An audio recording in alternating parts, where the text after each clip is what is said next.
Thank you for watching Meatsauce Monty. I'm Matt Montgomery. He's Paul Meatsauce Lambert. How you doing, Paul? Great, I have Muppet hair all over me. Yeah, I can tell you're... Look at me to be prepared. You're trying to clean up. That's all right. It's better than having a booger on your face. Yeah, I had that earlier. Thanks for pointing that out. You're very welcome. You don't have it now. The show's on. I don't? Lights are on. No, you look good. Cool. You look good. Thank you very much. Did you play youth sports when you were a kid? Yeah. Yeah? Yeah, just football. And Just baseball. football. You were good at baseball. Contrary to prior belief, Yeah. I was really good at baseball until I was like 12 years old.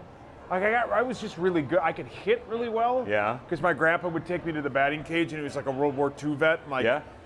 I would never pout or cry like I do now at 37 around him because he was. Yeah. I was not afraid of him, but he was Sure. stern. He kept you straight Yeah, and he narrow. was like the mean version of my dad. Okay. My dad put up with anything, like my grandfather would not. Yeah. And yeah, so anytime I played, he used to come and watch me play, and it meant a lot to me. But yeah, I played football and baseball up until my freshman year at college. I quit playing baseball because I thought I was good at Freshman football. year of college? High school. I didn't go to college. I was like, huh. No. Youth football? When did you start tackle? How young? I think 5th grade we started tackle. Yeah. I played. Ooh. When I played, we were in tackle football. Yep. Yeah. No yeah. flag. No, They didn't I didn't start play. you out No, I soft. was too fat to play flag football. Yeah. Okay, that guy. I get to laugh at me, not you. All right. Any more youth sports? You just want to get into it? I mean, I didn't do anything else. Yeah. Nah, you? Yeah, youth sports. It was pretty fun, but we did flag up until 7th grade. No, we went right into tackle. I don't know. I got to coach my son's group this year, so it was the first time I got to be like an offensive coordinator. It was very fun. That is fun. Championship yeah. game this last. And coaching's fun. I it's wish great. the only Oh. reason I wish I had kids is one, Yeah. I'd make them be good at sports. Yeah. And two, I would like to coach them. You still have time. Plus, I'd dress them up all cool. My kids would just be swagged out. And Yeah. all the other kids would be like, "That's a Lambert kid." Yeah. How do you know? Well, he's got expensive shoes on, and his dad's not good with money. He's got Jordans, and yeah.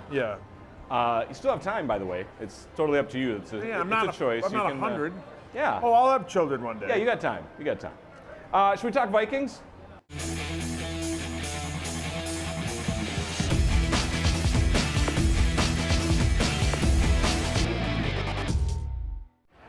So Vikings, they're 4-2. They got to win 38-20 over Philadelphia. Not to toot my own horn, I picked that it was going to be 31-17, 38-20. That's pretty pretty good. close. I'm Only- not a Vegas. I'm not odds. I don't. Yeah, only 10 points off, but Yeah, still, but that's it- pretty good. pretty Yeah, solid, it was the best performance they've had all year. They did what good teams do, and I'm not comparing them to the Patriots, but they do what good teams do. They pick on the other team's Yeah, weakness, yeah. and that team's weakness is their awful secondary, Yeah. and they went at them. And I'm telling you right now, man, you go back and you watch that pass Kirk Cousins threw where he rolled out, stopped on a dime, turned his hips, cocked, and fired down the field. There are about 25 people in the world that can do that like he can. What did he And do again? He came, that whole thing. No, but what did he do? Well, he cocked and then fired and threw it down the field. But Nice. the point of it is There we go. that was a 60-yard throw in the air Yeah. after he stopped. Yeah. Dude, I'm telling you, man, something. Now, granted, He was motivated. They beat on two bad teams. Something has clicked in him. Yeah. Either whoever got to him said or whatever. Maybe it's just him going, if I continue playing badly, I'm not gonna going get to chased have out a of town. career. Right. This will be it. I'll be a backup. If I keep playing like I will when this contract ends, I'll be a backup. Yeah. Something has clicked in him, and they roll again today. We'll do our picks at the end of the show, Yeah. but I think I know where you're going with that one. So Cousins, 333 yards, 4 touchdowns, 1 interception. The interception, I wish the NFL would put a stat in there where it's not the quarterback's fault. It's off No, Diggs' helmet. it It hit bounces. Diggs in the hands and then in his the helmet, face, and then yeah. and then Sendejo. Who's the biggest Todd on the planet? Would you like to expand on that? Sendejo sucks. Yeah, he's just a hard hitter. Sendejo Yeah. is the he's the meat sauce of football.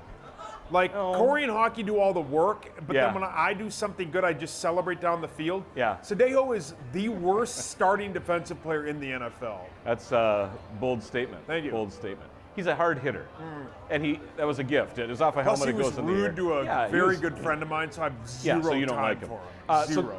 2 of those touchdown passes, 51 yards, 62 yards, both to Stephon Diggs. First time since Randy Moss in the year 2000 that a Vikings receiver has 2 touchdowns, Yeah. 50 yards or more on each. It was a dynamite performance. He could have had one more, but if he has the one deep, then it maybe changes the whole thing. So then maybe he doesn't get the 4th one, the butterfly effect of that. Another great pass.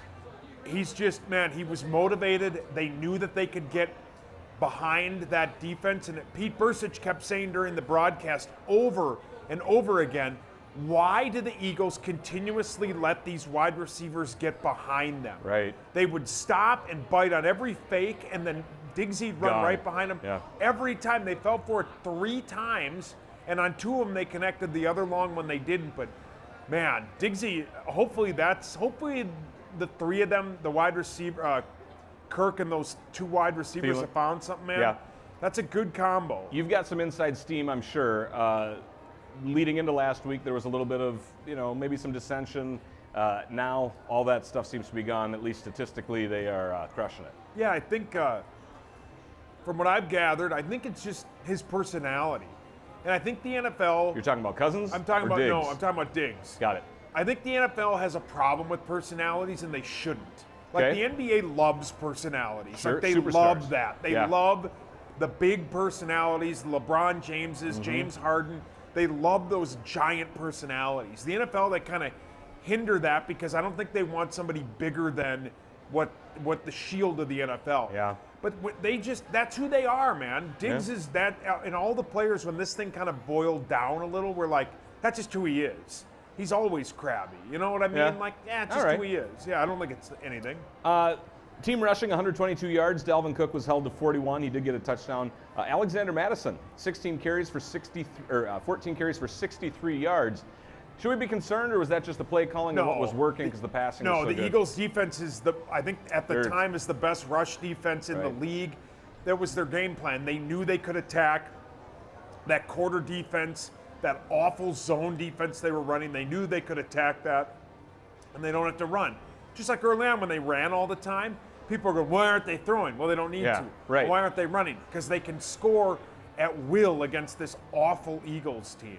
The Eagles, Carson Wentz was 26 for 40 pass attempts. It seems like quite a lot. 306 yards, 2 touchdowns, 1 interception. In the second half, they cut the lead to 24-20. Yeah. 17 straight points. It seemed like Wentz was kind of on fire. Yeah, but it was one of those things that it's maybe a sign that this team has turned the corner, because most Vikings teams, most Minnesota teams would go, oh no, and then all of a sudden, they get that. They had the big stop where the field goal, it's a field goal instead of a touchdown. Yep.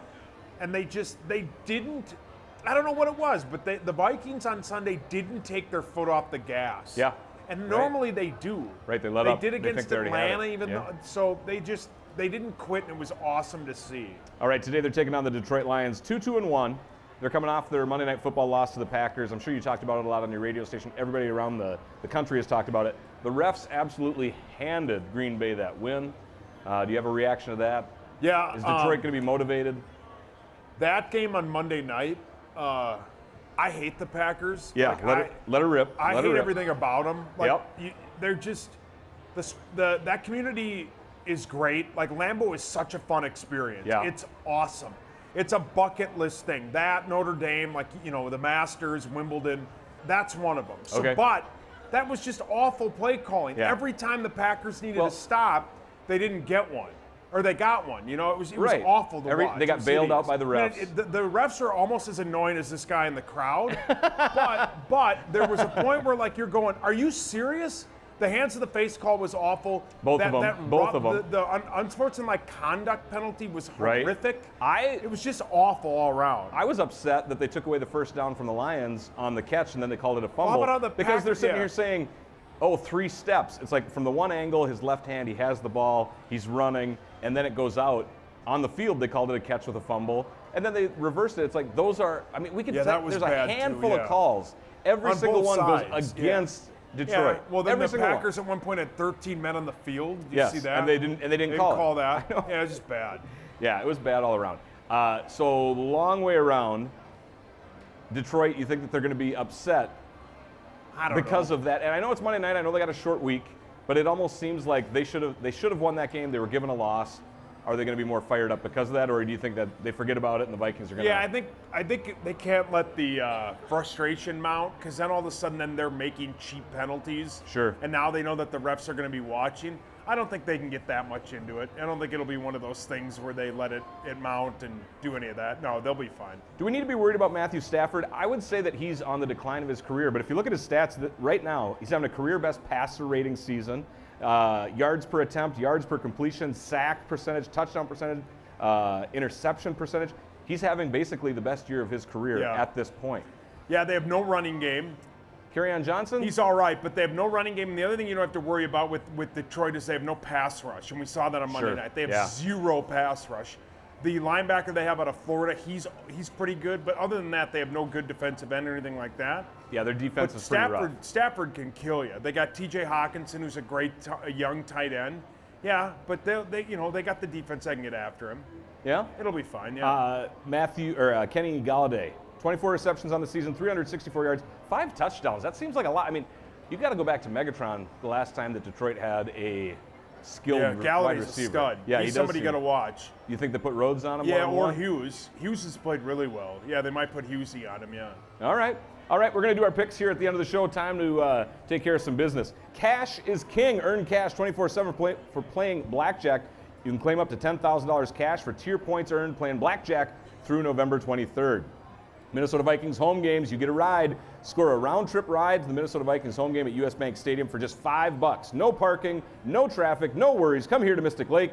Plus, you'll get a $10 dining credit that will be valid here at Mystic Lake or at Little Six restaurants when you return. All right, we will now welcome up to the stage the original number 84, Gene Washington.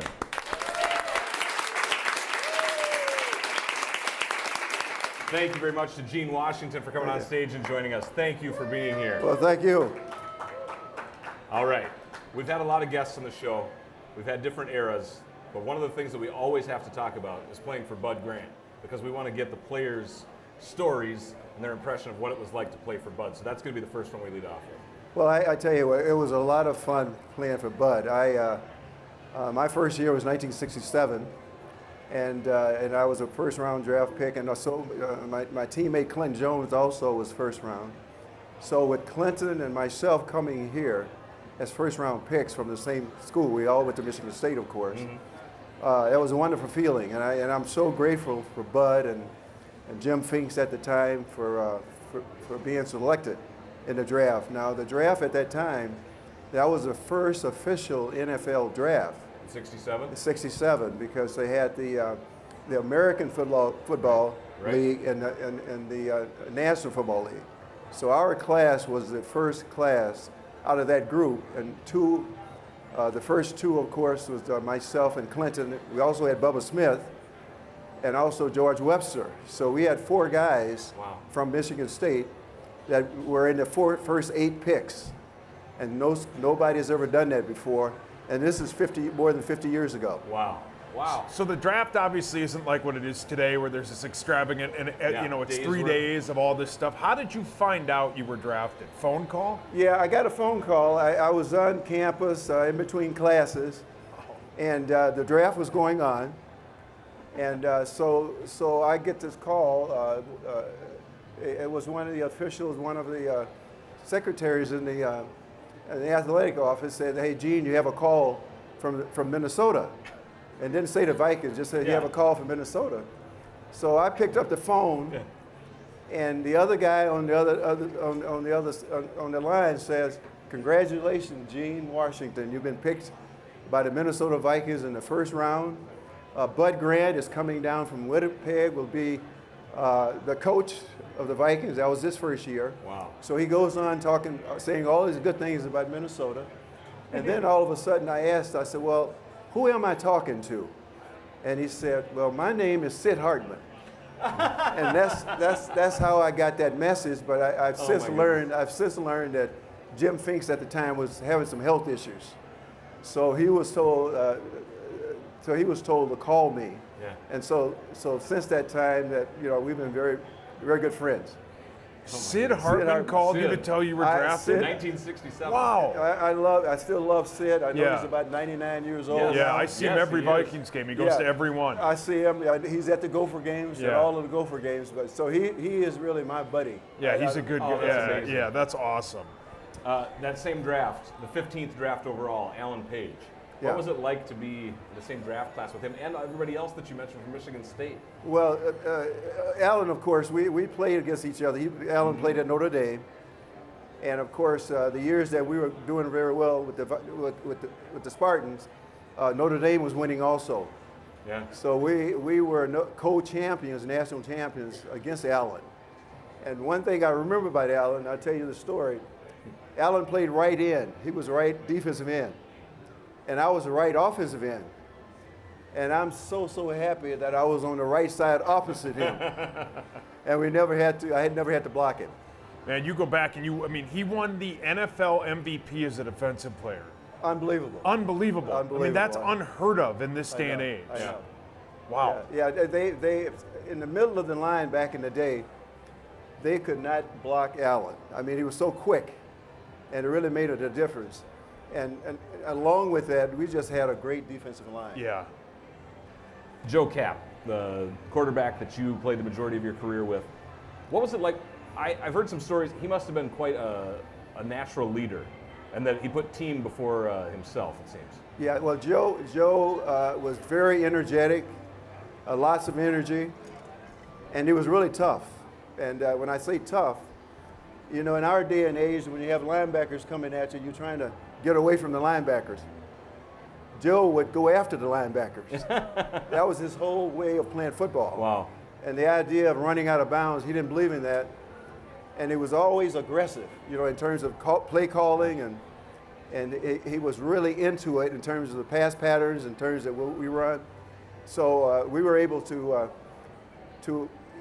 have a lot of chances to make big plays. And Joe was that type of a person. What kind of rapport did you have with him? Because your first, 4 seasons, you led the team in receiving yards. So you come up as a rookie, and you were his target. You're who he went to. Well, see, I was at Michigan State. I was a hurdler, so I was a trackster, and so Joe liked the idea that I had some speed. And so at that time when we were playing, we didn't throw the ball as much as they do now. Right. But there were timely times. We ran the ball quite a bit, and we were very effective at running the ball. We had a good defense. We got the ball back in great shape all the time. But in the meantime, in terms of being aggressive in the play calling, we were able to do a lot of things because at that time, we didn't have a lot of fast cornerbacks, and we took advantage of that. The wide receiver position has always kind of been a marquee position in the NFL, but now, it's one of the best positions in the NFL. How do you think that has changed from when you played to the way that it's played now? I think it's changed tremendously, mainly because, they're averaging about 50, almost 60 passes a game that they throw. Yeah. If we got 25 or 30, just 20. That was kind of the average. Mm-hmm. So the opportunities of these spread out, nobody in the backfield. We never had any plays like that. So it's great. It's great for a wide receiver when you have that one-on-one coverage, and the quarterback knows that you have one-on-one coverage. It really makes a difference. Do you give credit to that forward-thinking offense, passing the ball a little bit more to Jerry Burns? Well, Jerry was really a running style coach, if you will. Okay. But clearly we had some good receivers, good athletes, and so you got to go with your strength. But in the meantime, Jerry was really from the Big Ten. He was at Iowa. He was at Michigan, and he's really a kind of an off tackle type guy. But Joe and I was able to convince him on some of the passes. What's your favorite football memory? I think my favorite football memory is with us winning the National Football League championship. We were the last team to win that. Yeah. And after we won that, that's when you had the two leagues, they merged to have the Super Bowl. Right. So winning that last championship at the old Met, I think it was about eight below zero. At zero, it was real cold. and we won that. And that's the best memory, because the time that I played, it was really a team effort, and we really played together as a team. How much do you think the Super Bowl, because that was Super Bowl IV, down in New Orleans at Tulane against Kansas City. Yes. And like you said, you had just won the NFL championship Yeah. against Cleveland at Right. home, where it's 8 degrees or 8 below, and then you go on the road. How much has the Super Bowl changed? Was the Super Bowl a big deal that year you guys played? No. As a matter of fact, I know a lot of friends had tickets to give away. To give away. To give away, and then you Really? talk about the cost of these commercials that you hear about all the Yeah. time at the Super Bowl. I don't know if they had any commercials. Yeah. So back in the day, especially down there, we're leaving, just won the NFL championship here in the Old Met, and the next week, we didn't have 2 weeks to get ready. Yeah. We only had 3 days Wow. to go down to New Orleans. But Kansas City had the same thing, Sure. but it just didn't mean as much as that NFL championship, because you're playing all those teams all the time. What did you do after your football career ended? Well, after my football career, I worked with the 3M company, Yeah. Human Resources. I spent 22 years with them. Also, during the season, when I was playing for the Vikings, I also worked for the 3M company and also Dayton Hudson's. When I say I worked during the season. Oh, So wow. Mondays was the day off that we had, and so I was in the office those days on Mondays. Wow. And then Tuesday through Friday, I worked. I would report to the office about 7:30 and leave for practice at about 11:30. No way. So I did that for 4 years, but you also have to remember that the income, the salaries were not as good as they are now. Sure. Yeah. What's the biggest honor that you have received? Because you were one of the 50 best Vikings of all time. What is the biggest honor? Maybe your track and field national championship. I mean, what do you remember that was just you're so proud of that honor? You know, I would say probably just having the opportunity. That more, I think about the opportunity to play with the Vikings. They drafted me to play at Michigan State. I was brought up from the Texas area. So just to have the opportunity, and I had a chance to take advantage of it. But there are so many things that I could talk about. I would say another big thing was the idea of running track. I was a hurdler and was able to win the hurdle championships 3 years in a row. I think that was one of the biggest things, because when you do something your sophomore, junior, and senior year, the chances of you being injured, Yeah. and you're running track, are just like football. I was very fortunate when I played football at Michigan State. We had a great defense. I played with the Vikings. We had a super defense. So as a wide receiver, you got to have the ball, and I was very fortunate in my career that I always played with teams that had good defenses. So I think just having the great talent and around a lot of great people, and my playing with the Vikings was just kind of a family atmosphere. Yeah. We were really teammates, and we really supported each other. Well, you put you, 80, and the other 84 in a backfield and line them up. That'd be unstoppable. Yeah. You three in your prime would be. Have you met the other 84, Randy Moss? Oh yes, Yeah. Randy and Chris Carter and Yeah, all those that'd guys. be an man. unbelievable Yeah, wide so receiver combo. when they were playing, I was at home like everybody else. I Yeah. was watching them. Oh and man. we'll go out to the game. So I'm so glad that the tradition is Yeah. continued through all of these years. You guys were a huge part of it. Thank you. Thank you for coming. We appreciate it. Ladies and gentlemen, Gene Washington. Thank you. so much. Thank you. Halloween party here at Mystic Lake. Eat, drink, and be scary during Mystic Lake's Halloween party and costume contest Saturday, October 26th. Enjoy live entertainment, drink specials, plus you can register your costume from 7 to 10 p.m. You can win up to $1,000 cash. That's sweet, Yeah, man. that is sweet. Yeah. Dress up, come here, have fun. Yeah. Time for our segment, What If? Got yeah. it. Got it? Yeah. Can you answer the questions? Absolutely. We're going to veer away from football a little bit here. NHL power rankings are out. The Minnesota Wild, 28th in the league. They're 24th in offense, averaging just over 2 goals per game. Yeah. 29th in defense, giving up more than 4. ESPN said we're the state of hockey, but now we are the sad state of hockey. Yeah, they're really bad. Yeah. They're just a bad hockey team. They have too many individuals. Ooh. The goalie isn't very good. They're just not good. They're just not good. Yeah, they're horrible. I like it. They have too many overpriced, unproductive talent. Very nice. Yeah, I mean, they're just not I figured good. you were going to go somewhere with that. It looked like you I had. don't like ripping them. Okay. Timberwolves season openers this week. Wednesday, they take on the Brooklyn Nets. What if the Timberwolves miss the playoffs again? They will. Oh. I bet the under in Las Vegas. I've talked to a couple people many? that said it'll be, I think it's 36.5. I bet the under. You're betting the under on I that? talked to a couple people in Vegas, and they are with the team, and they've said, like, The West to be is rough. It's simply too Because tough. and it all changes is if back in July, D'Angelo Russell's like, yeah, all right, I'll come to Minnesota. Sure. Then it all changes. Yeah. But I don't know. Wiggins is Wiggins. Towns can only do so much. Yeah. A lot of people are really high on Jarrett Culver, the kid they got out of Texas Tech, 6th overall. So if he's good, All right. then who knows? But yeah, they're not going to make the playoffs. They're not good. Let's get this one in real quick. XFL, more Yeah. football. They're going to debut in February. The week after the Super Bowl. And this is what they're claiming: shorter play clock, pace of play. The game should be less than 2.5 hours. Just a 10-week season, no buys, and no instant replay. They're going to have people watching from the cloud, just telling it and correcting it on the spot. No taking Won't 5 work. minute. All right. Won't work. Okay. The XFL, here's why the XFL doesn't work.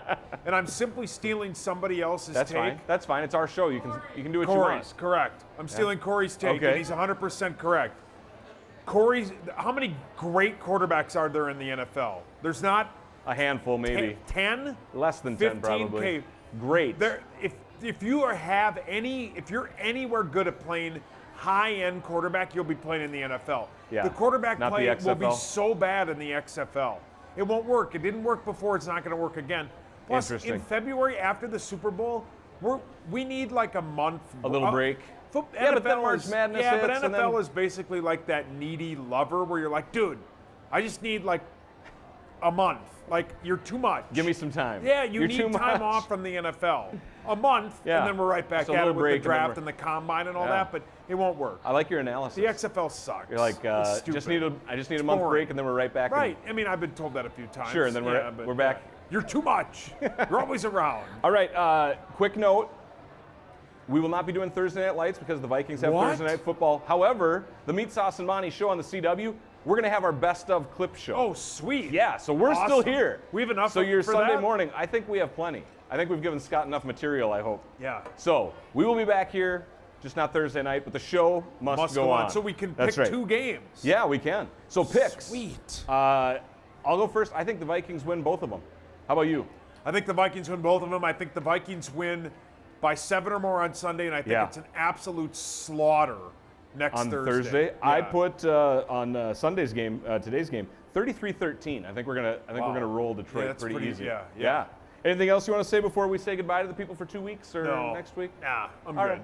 All right. See you here next week. Bye bye.